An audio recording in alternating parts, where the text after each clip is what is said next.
Mayor दर्शन और आज के मेयर दर्शन के बुलेटिन के साथ मैं हूं निशा। आज के बुलेटिन में आप सभी का स्वागत है। आज मैं आपको बताती हूं कि पुरुषोत्तम मास चल रहा है। जी हां, पुरुषोत्तम मास क्या है इसकी जानकारी लेने आज मैं खुद अक्रूर प्रभु जी, जी हाँ, इस्कॉन संस्था के प्रभु जी अक्रूर प्रभु जी के पास पहुंची और उनसे मैंने जानकारी ली कि पुरुषोत्तम मास क्या है और किस रूप में इसको मनाया जाता है। तो उन्होंने बताया कि पुरुषोत्तम मास का मतलब होता है कि कोई भी पूजा पाठ हम बिना सुजाए, बिना तिथि निकाले इस महीने में कोई भी अच्छा कार्य हम कर सकते हैं। इस महीने में यदि पूजा पाठ की जाए, कोई भी कीर्तन किया जाए या भगवान के लिए कोई भी ऐसी पूजा अर्चना की जाए तो उसका फल हमें ऐसा मिलता है जो पूरे साल में भी नहीं मिल पाता। उन्होंने बताया कि ये जो पुरुषोत्तम मास है ये 3 साल बाद आता है, क्योंकि हर साल के 10-10 दिन कम होने के बाद जब दिन इकट्ठा हो जाते हैं उसके बाद चौथे साल ये पुरुषोत्तम मास मनाया जाता है। इस महीने की अपनी अलग महत्वता होती है, अलग पहचान होती है। इस महीने को हम बहुत ही पवित्र मंथ मानते हैं। कोई भी पूजा अर्चना, कोई भी व्रत हम इस महीने से शुरू कर सकते हैं। कोई भी शुभ कार्य इस महीने में करना बहुत ही अच्छा माना जाता है। आगे मैं और भी दिखाऊंगी आपको कि गुरुजी से जो बात हुई उन्होंने किस तरीके से बताया कि किस तरीके से इस माह में पूजा अर्चना करने से कितना फल मिलता है। आज के समाचारों के प्रायोजक हैं खेमचंद पहलवान, पूर्व सदस्य Uttar Pradesh Congress committee, Arvind Kumar Gupta, Marwari Bhoj, metro plaza, Delhi road, Meerut, doctor Bina Rani Agarwal, समाज सेविका, और सह प्रायोजक हैं बीजीएस पब्लिक स्कूल, पंचगांव, गढ़ रोड, मेरठ, माधुरी डांस एकेडमी, पल्लवपुरम, मेरठ। अब नजर डालते हैं आज की हेडलाइंस पर।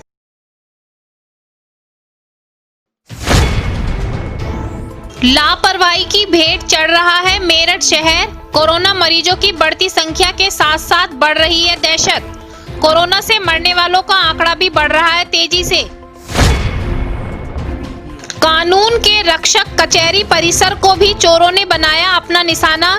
एडीएम सिटी कार्यालय के बाहर से रंगे हाथों बाइक चुराते दबोचा चोर। मौके पर हुई धुनाई, मची अफरा तफरी। पश्चिमी उत्तर प्रदेश उद्योग व्यापार मंडल द्वारा मेरठ में शहीद स्मारक पर अमर ज्योति को निरंतर प्रज्वलित कराने की व्यवस्था कराने हेतु जिलाधिकारी को सौंपा ज्ञापन। 2018 डिलीट में एडमिशन लेने वाले छात्रों के पहले सेमेस्टर के अंक मार्कशीट में नहीं चढ़ने से 90,000 छात्रों का भविष्य लटका अधर में। परेशान छात्रों ने जिलाधिकारी को सौंपा ज्ञापन, मदद की लगाई गुहार। अखिल भारत हिंदू महासभा ने बुधवार को शारदा रोड स्थित कार्यालय पर की प्रेस वार्ता, जिसका उद्देश्य राष्ट्रीय रक्षा के हितों को सर्वोपरि मानते हुए रखे सभी ने अपने अपने विचार। परतापुर थाना क्षेत्र में मजदूरी करने वाला एक व्यक्ति सरकारी बस से हुआ हादसे का शिकार, खा रहा है दर दर की ठोकरें। परिवार की स्थिति है नाजुक। आरोपी बस चालक के खिलाफ पुलिस नहीं कर रही कोई भी कार्रवाई, पीड़ित ने पुलिस पर लगाए आरोप।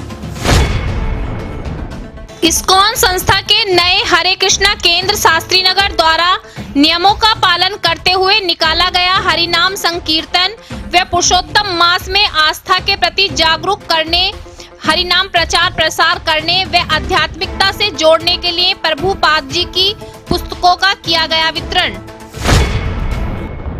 अब खबरें विस्तार से। चोरों के हौसले कितने बुलंद हो चुके हैं ये तो मैं आपको बार बार दिखाती आ रही हूँ कि चोर चोरी करने से पहले एक बार भी डर खौफ अपने अंदर नहीं लाते। जी हाँ, अब कानून के रक्षक कचहरी परिसर से भी चोरी होनी शुरू हो गई है। आज ऐसी ही घटना सामने आई।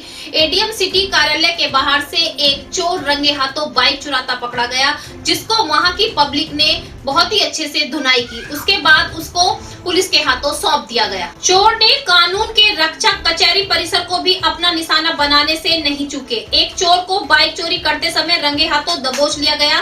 कचहरी परिसर में ही उसकी जमकर धुलाई की गई। जी हाँ, बुधवार को एक चोर एडीएम सिटी कार्यालय के सामने बाइक चोरी करने की कोशिश कर रहा था। उसी समय बाइक का मालिक मौके पर पहुंच जाता है और चोर को रंगे हाथों दबोच लिया जाता है। इसके बाद बाइक स्वामी ने चोर की जमकर पिटाई की। बताया जा रहा है कि चोर नशे की हालत में था और इस घटना को नशे की हालत में ही अंजाम दे रहा था। मौके पर पहुंची पुलिस ने चोर को लोगों के चुंगल से बचाया और कचहरी में ही ले जाकर हवालात में बंद कर दिया। इसी दौरान करीब आधा घंटे तक कचहरी में अफरा तफरी का माहौल बना रहा। चोर के नशे में होने के कारण यह पता नहीं चल सका कि वह कहां का रहने वाला है। क्या? मेरा नाम कुछ नहीं है। कहाँ रहता है? मैं नहीं रहता, मैं तो फुटपाथ पर सोता हूँ। चोरी करता है?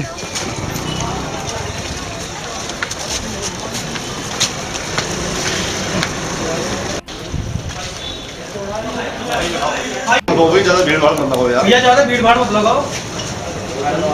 इसको लेकर चलने वाला था बस। अच्छा। निकाल ली थी वहाँ से। किस जगह कहाँ का? एडम सिटी के सामने से। अच्छा। ठीक है भाई। क्या नाम है आपका?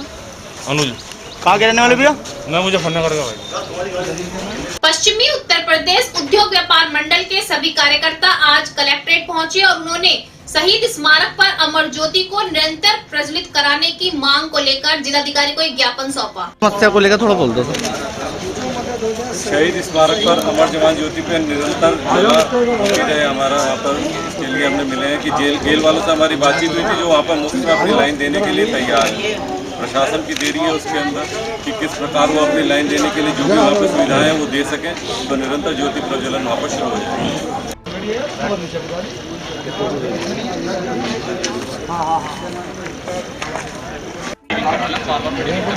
दे देंगे हम आपको, करा लीजिए, मैं बता दूँ। दे देंगे हम आपको, करा लीजिए, मैं बता दूँ। समस्या को लेकर आज यहाँ पर ज्ञापन दिया गया। मेरा नाम विपुल सिंघल है। हम लोग पश्चिमी उत्तर प्रदेश उद्योग व्यापार मंडल मेरठ इकाई से यहाँ पर आए हैं। आज का हमारा मुद्दा था शहीद स्मारक पर निरंतर अमर जवान ज्योति के प्रज्वलन के लिए हम लोग यहाँ पर आए हैं। जेल अथॉरिटीज़ ने यहाँ पर मुफ्त में अपनी गैस देने के लिए कहा है। हमारा निवेदन था जिलाधिकारी महोदय से कि जल्द इस कार्य को पूरा किया जाए। उन्होंने हमें आश्वासन दिया है कि बहुत ही जल्द यहाँ पर निरंतर ज्योति प्रज्वलित होगी। डिलीट में एडमिशन लेने वाले 90,000 छात्र छात्राओं का भविष्य अधर में लटका हुआ है। जी हाँ, मैं आपको बताती हूँ 2018 में डिलीट के जो एग्जाम हुए थे उनके फर्स्ट टर्म के जो मार्क्स हैं वो अभी तक अंक तालिका में नहीं चढ़े हैं, जिसके कारण से छात्र छात्राओं को बहुत सी परेशानियों का सामना करना पड़ रहा है। अपनी परेशानियों को लेकर आज सभी छात्र छात्राएं कलेक्ट्रेट पहुंचे और जिलाधिकारी को ज्ञापन दिया। एक बोलो, एक बंदा बताओ ना बस। बीटीसी प्रमोट हमें बीटीसी प्रमोट का लाभ नहीं मिल रहा। भाई बंदा बोलते रहो ना, क्या आए हो ये तो बताओ। एक बंदा बताओ, आगे बताओ तो ना। आगे आ जाओ, आगे। प्रमोट नहीं हो पा रहे हैं। अरे आगे आ जाओ, आगे। सर मैं बोल रहा हूँ, बताओ बोलने वाला साइड में आ जाओ। प्रशिक्षु है 2018 से। सर हमारे प्रथम सेमेस्टर के इंटर्नशिप के एब्सेंट लगी हुई है, नंबर नहीं चढ़ाए गए। उसके संबंध में डीएम सर से मिलने के लिए आए हुए हैं। हमने प्रमोट नहीं किया गया और फेल दिखा रखा हैं। गाइड भी चले गए, कॉलेज भी संज्ञान नहीं ले रहा। दोनों की लापरवाही चल रही है, छात्रों का बिल्कुल भी ध्यान नहीं है। इसीलिए हम डीएम सर से इस संबंध में बात करने आए हैं। कृपया हमें उसमें जाओ, अंदर चले जाओ। ठीक है भैया, धन्यवाद। हमारा एडमिशन 2018 में हुआ था। फर्स्ट सेमेस्टर में हमने जो हमारी इंटर्नशिप हुई थी उसमें हमारे मार्क्स नहीं चढ़ाए गए। अब कॉलेज वालों को बोलते हैं तो कॉलेज वाले कहते हैं डाइट के पास जाओ, डाइट से बोलते हैं तो वो कहता है हमारा कोई मैटर नहीं है इस चीज़ में। तो हमारी बात कोई सुन ही नहीं रहा है। और हमारी जो बैक आई हुई है, बोल रहे हैं कि अगर आपकी बैक आई हुई है तो आपको थर्ड सेमेस्टर के भी एग्जाम्स देने पड़ेंगे। लेकिन हम ये चाह रहे हैं कि हमारा बैक का पेपर हो जाए और हमें भी सबके साथ थर्ड सेमेस्टर में प्रमोट कर दें। लगभग कितने छात्र छात्रा हैं? 90,000। गरीबों का मसीहा बनने वाली पुलिस पर भी आरोप लगाए जाने लगे हैं। जी हाँ, कहा जाता है कि पुलिस जो है गरीबों का मसीहा है और हर तरीके से गरीबों की मदद करती है। गरीबों की नहीं, हर एक की मदद करने के लिए तत्पर रहती है। लेकिन ऐसी घटना सामने आ रही है परतापुर थाना क्षेत्र से, जिसने पुलिस पर आरोप लगाए हैं कि अब तक कोई कार्रवाई नहीं की जा रही है। थाना परतापुर क्षेत्र से एक घटना सामने आई कि एक गरीब परिवार के एक युवक को सरकारी बस द्वारा हादसे का शिकार बना लिया गया था, जिससे उसके पैरों में काफी चोट आई है और अभी तक 5 लाख रुपए वो इलाज में खर्च भी कर चुका है। बार बार सरकारी दफ्तरों के चक्कर काट रहा है, लेकिन अभी तक कोई कार्रवाई नहीं की गई है और जो बस का ड्राइवर आरोपी है वो अभी तक खुला घूम रहा है। उसका कहना है कि पुलिस के एक दरोगा द्वारा उससे 30,000 रुपए की मांग की गई है कि आगे कार्रवाई करने के लिए 30,000 रुपए उसको भरने होंगे, लेकिन उसकी आर्थिक हालत बहुत ही खराब है। मेरा नाम महेंद्र सिंह, ठाकुर महेंद्र सिंह। क्या मामला? सर जी, मेरे परतापुर थाने से के पास में 60 फुटा रोड है, वहाँ से सब्जी लेके आए रहे थे मैं, मेरी घरवाली। तो बस ने पीछे से कौसावी डिपो ने पीछे ने टक्कर से मार दी मेरे। बस साइकिल सब चूरा चूरा हुई गई और मेरा पैर टूट गया। मैं एक खेत मतलब आगे गिर के फिर एक खेत दूर तक उसके बस में घसीटे चले गए। सन 2019 में टूटा था पर एक्सीडेंट हुआ था 9वें महीने 6 तारीख को। अब हम जगह किसी ने बताया कि पत्रकार साहब ने कहा डीएम साहब मिलेंगे, वो तुम्हारे समस्या को कुछ समाधान करेंगे। अब दरोगा जी 30,000 रुपये मांग रहे थे, 30,000 रुपये। उनका नाम है सोरा सिंह। तो दरोगा जी को 30,000 रुपये मेरे पास ना देने के कारण फिर उन्होंने दूसरा वकील उन्होंने अपने भेजा हुआ था अंकित गुप्ता। वो वकील ने और दरोगा ने मिलजुल के बस को छोड़ दिया। 12 दिन बस खड़ी रही और उससे पैसे ले दे। फिर अंकित गुप्ता आए थे मेरे पास PRL आलम कई मेडिकल में कि तुम 20,000 दे दो। दरोगा जी ने कहा कि बढ़िया केस कर देंगे, तुम्हारी चार्जशीट जल्दी भेज देंगे थाने में अदालत को और तुम्हारा केस अच्छा हो जाएगा और तुम्हें क्लेम भी बढ़िया मिल जाएगा, मैं दिवाऊंगा। डीएम साहब के पास आए, मुलाकात हुई? मुलाकात नहीं हुई सर। मैं 5 महीना पहले भी आए थे और अब की 5-6 बार लगातार आ रहे हैं। इस्कॉन संस्था के बारे में कौन नहीं जानता। इस्कॉन संस्था वह संस्था है जो समय समय पर गरीबों के लिए मसीहा बन जाती है और हरिनाम कीर्तन के द्वारा हरिनाम का प्रचार प्रसार करती है। जी हाँ, आज भी इस्कॉन संस्था शास्त्री नगर द्वारा शास्त्री नगर सेंट्रल मार्केट में हरिनाम प्रचार प्रसार किया गया और नियमों का पालन भी किया गया।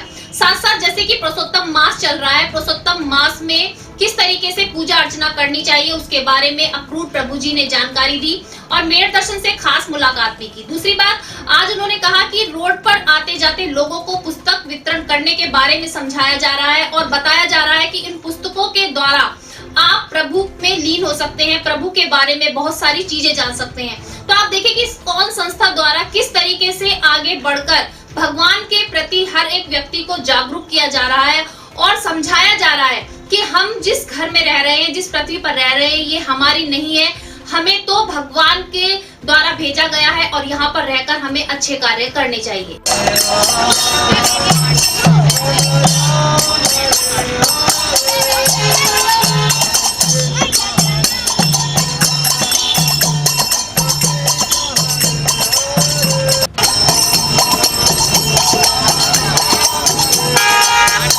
इस्कॉन संस्था शास्त्री नगर द्वारा आज राम नाम और हरि नाम प्रचार के लिए इस तरीके से देखिए किस तरीके से भक्त आज पुस्तकों का वितरण कर रहे हैं, समझा रहे हैं कि भगवान के प्रति जागरूक भी कर रहे हैं। तो हम बात करते हैं कि आज क्या प्रोग्राम है और किस तरीके से इन पुस्तकों के बारे में समझाया जा रहा है। गुरुजी प्रणाम। गुरुजी, जैसे कि पुस्तकों का प्रचार कर रहे हैं तो ये किस लिए कर रहे हैं, क्या प्रोग्राम है? ये हमारे गुरु ऐसी भक्ति वेदांत स्वामी श्रील प्रभुपाद की लिखी हुई बुक्स हैं। इस्कॉन में सारे दुनिया में हम इनका प्रचार करते हैं। इस संसार के 120 देशों में 650 से ऊपर नगरों में हम अपने गुरु श्रील प्रभुपाद की लिखी हुई पुस्तकों का प्रचार करते हैं। हमारे हिंदू सिस्टम में तिथियाँ चंद्रमा के हिसाब से आती हैं, तो 2 कैलेंडर एक साथ में चलते हैं। तो 2 कैलेंडर साथ में लगभग साथ में चलते हैं, पूरी तरह से साथ में नहीं। तो एक साल में 10 दिन का एडजस्टमेंट बन जाता है।